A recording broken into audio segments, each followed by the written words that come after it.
नमस्कार।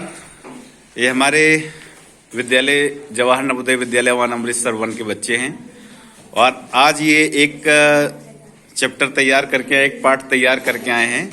उनके माध्यम से ये सारे बच्चे समझेंगे।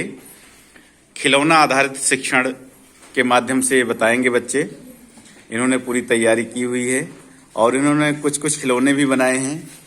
खिलौनों में ये किसान है, लेटा हुआ है, ये गधा है, ये सियार है और ये उसकी खेत है। तो अब सबसे पहले दिलप्रीत समझाएंगे। दिलप्रीत, पूरे पाठ को समझाओ। जी, हमारा पाठ गधा और सियार का है और आज हम आपको खिलौने के माध्यम से समझाएंगे। ये गधा है, ये सियार है। वे दोनों में अच्छी मित्रता थी। वे दोनों एक साथ रहते थे। इनको चांदनी रात थी। दोनों भोजन की खोज में निकलते हैं। वे पकड़ी के खेत के पास पहुंचे। पकड़ी देखकर उनकी भूख और तेज हो गई। उन दोनों ने खेत के बीच पहुंचकर बहुत ककड़ी खाई। पकड़ी देखकर उनकी भूख और तेज हो गई। उन दोनों ने पेट भरकर ककड़ी खाई और गधियार ने साधारण खुशी को महत्व नहीं दिया, पर गधा चुप ना बैठ सका। गधा बोला, मित्र सियार, मुझे गाने का मन हो रहा है। सियार बोला, नहीं मित्र, नहीं तो लेने किसान जाग जाएगा और लेने के देने पड़ जाएंगे। गधे ने सियार की बात नहीं मानी। गधा जोर जोर से गाने लगा। किसान जाग गया। किसान गधे की ऊंची ऊंची सुनकर जाग गया और लाठी लेकर दौड़ा आया। किसान आया। सियार ने देखा किसान आ गया। सियार भाग पड़ा। किसान ने गधे की खूब पिटाई। बेचारा गधा किसान से मार खाता रहा और दूर बैठा सियार अपने मित्र की दुर्दशा देखता रहा। किसान बोला, अब मेरे खेत की ओर मुंह किया तो तेरी मैं हड्डियां तोड़ दूंगा। किसान ने गधे को मार मार खेत से भगा दिया।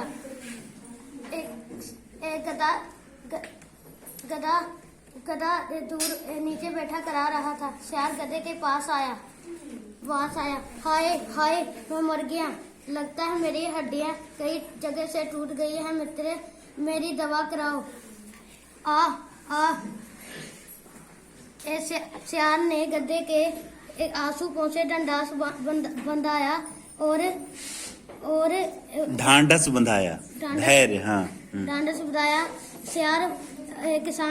सियार बोला कि तुझको मैंने बताया था कि मेरी तुमने बात नहीं मानी। सिर पर संकट बुला लिया। अब पीड़ा हो रही है, तुम्हें सहनी पड़ेगी। गधे ने बोला, मैंने क्या गलत किया है? खाने के बाद गाना मेरा स्वभाव है। जो मैं मानता हूँ, जो लोग खाने के बाद गाते नहीं वह अच्छे नहीं होते।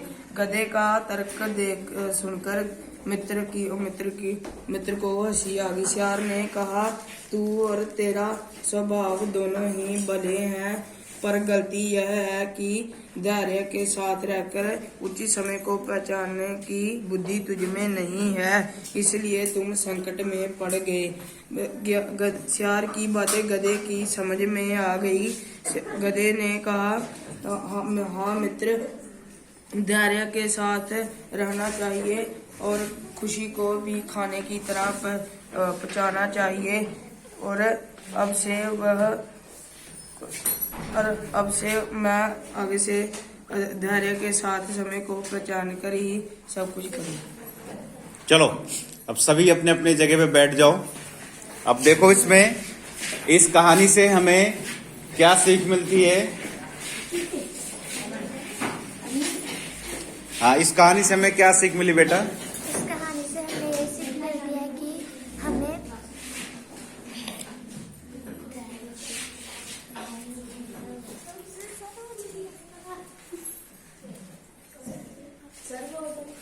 हाँ चलो, रहमप्रीत बताएंगी।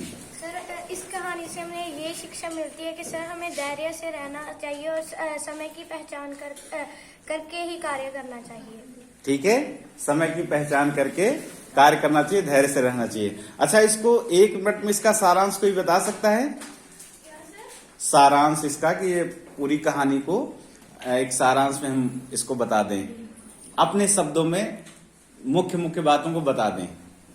जैसे हम कोई कहानी सुनाते हैं ना किसी को, तो उस जब कहानी को हम सुनाते हैं तो फिर हम आप भी उस कहानी को सुनाते हो, तो बड़ी जल्दी भी तो सुना देते हो उस कहानी को, मुख्य मुख्य बातें।